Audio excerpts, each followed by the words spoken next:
Semangat pagi anak-anak, Semak 2 bisa. Hai, apa kabar? Semua dalam keadaan sehat kan? Nah, berjumpa kembali dengan Ibu Mary dalam proses pembelajaran sistem imun. Sebelumnya kita sudah belajar tentang sistem imun non-spesifik. Hari ini kita akan belajar tentang sistem imun yang spesifik. Oke, sekarang sistem imun kita akan mempelajari yang spesifik. Kalau non-spesifik kita sudah pelajari sebelumnya. Spesifik artinya dia satu antigen untuk membentuk satu antibodi. Contohnya ada antigen virus COVID-19, dia bisa membentuk antibodi terhadap COVID-19. Adaptif maksudnya adalah muncul karena beradaptasi dengan kehadiran antigen. Dibagi menjadi dua, pertahanan humoral dipegang oleh limfosit B yang maturasi di bone. Kemudian ada pertahanan seluler dikendalikan oleh limfosit T yang ada T thymus, maturasi di thymus. Lalu kemudian datang antigen. Antigen itu memiliki yang disebut dengan epitop, yaitu pengaktifan antibodi, dan hapten. Ini tidak bisa langsung mengaktifkan antibodi, dia harus diprakarsai oleh carrier atau pembawa. Nah, di sini antigen itu akan mempengaruhi limfosit B dan limfosit T. Limfosit B akan membelah menjadi B memori dan B plasma. Limfosit T itu akan menjadi sel T memori dan sel T efektor. Nah, sel T efektor itu bisa menjadi sel T helper, sel T sitotoksik, dan sel T supresor. Apa kerjanya sel T helper? Dia akan menginduksi sel B plasma untuk memperbanyak diri, membelah secara mitosis untuk menghasilkan antibodi. Nah, itu paparan pertama atau primer. Sehingga antibodi ini nanti akan inaktifkan si antigen. Dalam hal ini misalnya virus. Jadi dia menetralisasi namanya. Jadi bagian epitop daripada antigen itu tidak diaktifkan. Jadi inaktif ya, atau dinetralkan oleh si antibodi. Lalu kemudian nanti dia akan dibantu oleh makrofag. Dihancurkan si antigen itu. Jadi antigen itu bisa virus, bisa bakteri, bisa juga partikel-partikel atau cairan, benda-benda asing masuk ke dalam tubuh kita.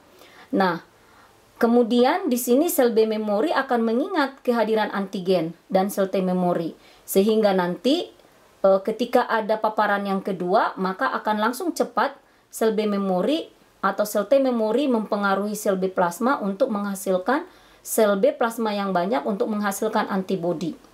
Jadi itu adalah respon sekunder. Sel B memori ini bisa menetap di limfoid. Nah, sekarang kita lihat klasifikasi dari antibodi. Saya berikan MAGET. IG itu nama singkatan dari imunoglobulin. Nah, kalau imunoglobulin M, pentamer, dimer, monomer. Nah, yang pertama sekali muncul di dalam proses infeksi itu adalah imunoglobulin M. Ini menetap di pembuluh darah kita. Kemudian yang berikutnya itu adalah imunoglobulin G. Ini 80% ada di dalam plasma. Jadi jumlahnya cukup besar ya ketika paparan infeksi pertama. Yang berikutnya itu adalah kita mengenal imunoglobulin A. Jadi A ini ada di ASI, di kelenjar ludah, kemudian di kelenjar keringat. Kemudian kalau imunoglobulin E berhubungan dengan alergi. Imunoglobulin D itu membantu memicu respon imunitas dan jumlahnya cukup sedikit. Nah, sekarang kita lihat bagaimana kerja daripada antibodi. Di sini ada netralisasi. Nah, netralisasi itu misalnya ini virus atau bakteri. Dia menempel di bagian epitop daripada antigen itu sehingga menjadi tidak aktif.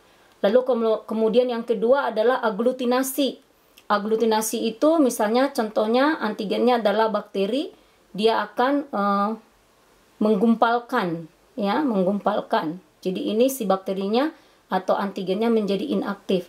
Lalu berikutnya itu adalah presipitasi, itu pengendapan. Misalnya kalau ini berupa antigennya itu larutan atau cairan. Nah, sehingga ketiga cara kerja antibodi ini itu nanti akan meningkatkan fagositosis. Jadi makrofag akan memfagosit lalu dihancurkan si kumannya. Jadi tubuh kita bisa kuat. Lalu yang keempat itu bisa dengan cara fiksasi komplement. Nah, komplement itu berhubungan dengan non-spesifik. Jadi antigen apa saja, kemudian dia akan bekerja, membantu. Misalnya di sini itu ada komplement dibantu si antibodinya, kemudian nanti si sel asing yang terkena, misalnya kalau sel kanker atau ada sel asing, dia akan melisiskan, jadi menghancurkan si selnya. Demikianlah untuk kerja daripada antibodi. Nah, berikutnya untuk pembentukan antibodi biasanya kita ada dengan cara imunisasi. Ada imunisasi aktif, ada imunisasi pasif. Kalau imunisasi aktif itu berarti si tubuh seseorang itu terpapar antigen, lalu secara aktif dia akan membentuk antibodi. Nah, kalau tidak disengaja disebut dengan alami, kalau disengaja disebut dengan buatan. Nah, apa contoh daripada aktif alami? Misalnya seseorang terkena penyakit, kemudian sistem imunitasnya memproduksi antibodi. Misalnya COVID-19, dia positif tetapi dia tidak menunjukkan gejala karena sudah membentuk antibodi yang bagus di dalam tubuhnya. Dan kalau imunisasi aktif buatan itu dengan vaksinasi. Jadi ada toksin, misalnya kalau berhasil para medis untuk melemahkan si COVID-19 itu dimasukkan ke dalam tubuh kita, jadi terjadi vaksinasi, maka nanti dia akan membentuk secara aktif antibodi. Itu yang disebut dengan buatan. Kalau pasif contohnya itu adalah pemberian ASI atau pada saat janin di dalam rahim ada masuk imunoglobulin G dari si ibu melalui plasenta ke si janin, sehingga bayinya atau janinnya mengalami sistem pertahanan tubuh, memiliki imunoglobulin G. Kemudian kalau dia pasif buatan itu dengan memberikan serum atau antibodi ke dalam tubuh seseorang, ya. Atau bisa juga melalui misalnya dibentuk dulu di hewan tertentu, kuda misalnya. Setelah didapatkan bahwa terbentuk serum, lalu itu nanti diambil dengan proses tertentu, baru di proses cycling, nanti si serumnya itu baru diberikan ke dalam tubuh manusia.